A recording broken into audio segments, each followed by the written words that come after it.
Every story needs a setting, including the tale of the Christian nonconformists who came to America in 1620 seeking religious freedom, the group we now call the Pilgrims. The settings where they made history are as iconic as they come.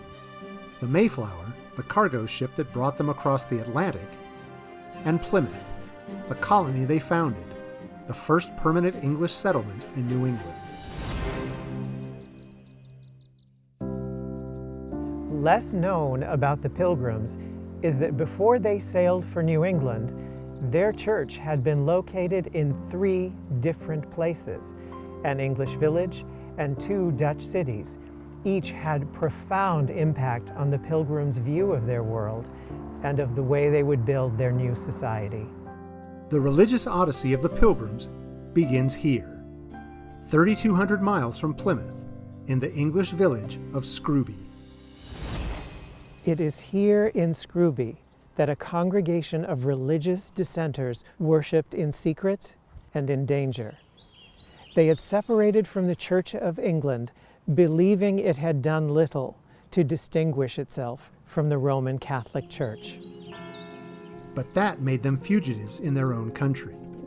Separatists were seen as traitors and threats to the Church's ruler, the king, and were being fined, imprisoned, and hanged. Scrooby was home to William Brewster, the man who would become the Pilgrims' spiritual leader in Plymouth. St. Wilfrid's Church was where Brewster was baptized as an infant, and where he worshipped before he turned his back on Anglicanism. William Brewster worshipped at St. Wilfrid's Church until he became a Separatist.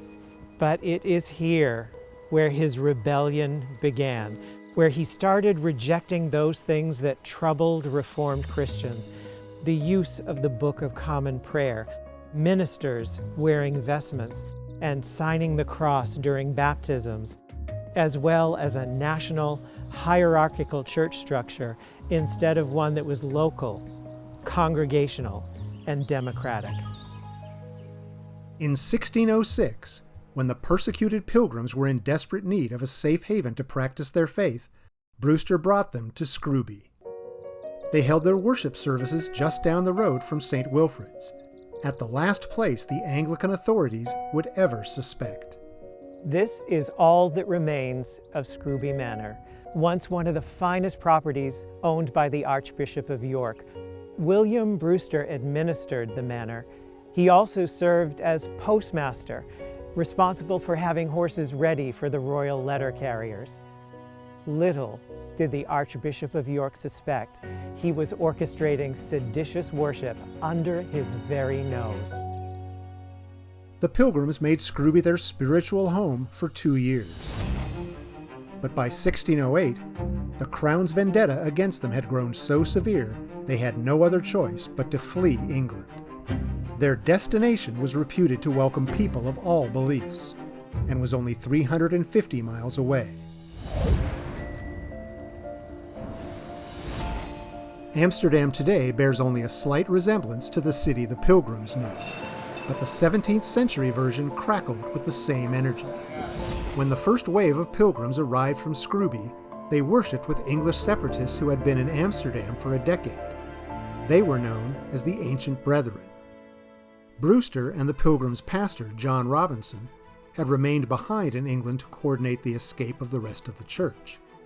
Months later, when the congregation was reunited in Amsterdam, the 2 leaders were horrified by the Ancient Brethren. The Scrooby congregation was in a hornet's nest.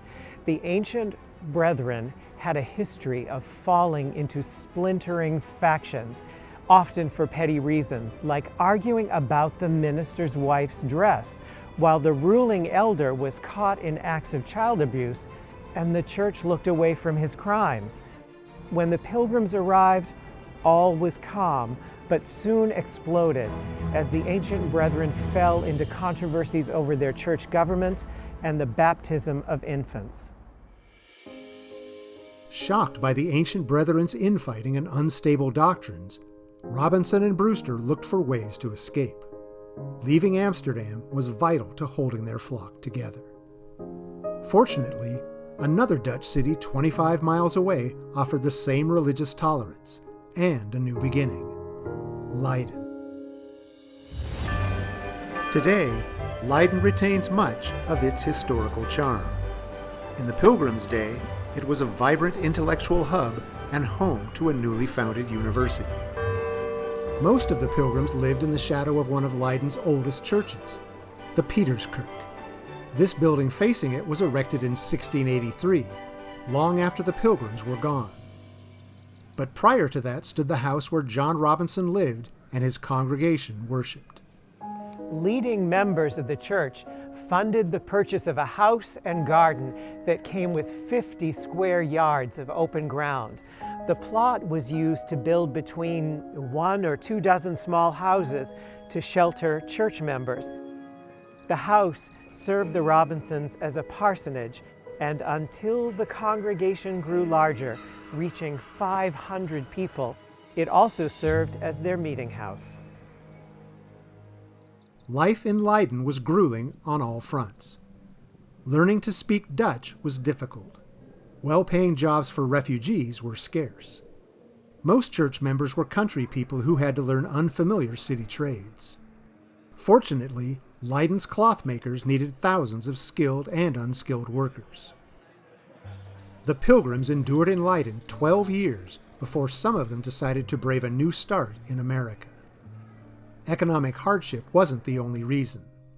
They worried about the effect of Dutch permissiveness on their children, about religious persecution infecting Holland, and about a brewing war with Spain. Pastor Robinson planned to join them later, but he died here in 1625. He and many other pilgrims are buried beneath and around the Peterskirk. On July 21st, 1620, those headed for North America boarded barges on the Vliet Canal for a short trip to the port of Delfshaven. From here, they would sail to England, then America. The church members remaining in Leiden joined them for the ride. It was an emotional farewell, because many would never see each other again. Edward Winslow said of the last night together that it passed in real expressions of true Christian love and psalm singing. The music was the sweetest sound ever mine ears heard. In Plymouth today, the Pilgrims' link to Leiden is plain to see. Leiden Street, first built in 1620 and later renamed after the Dutch city, stakes a claim as one of the oldest streets in America. But the influence of the Dutch here goes far beyond the street signs. The Pilgrims benefited from the Dutch commitment to liberty of conscience and freedom of religion. The vigorous religious debates at the University of Leiden influenced John Robinson's ecumenical thought, and the Dutch practice of civil marriage ceremonies became the New England way until the 1800s. In the places the Pilgrims called home before Plymouth, they absorbed ideas and traditions that they brought to America, and eventually to us.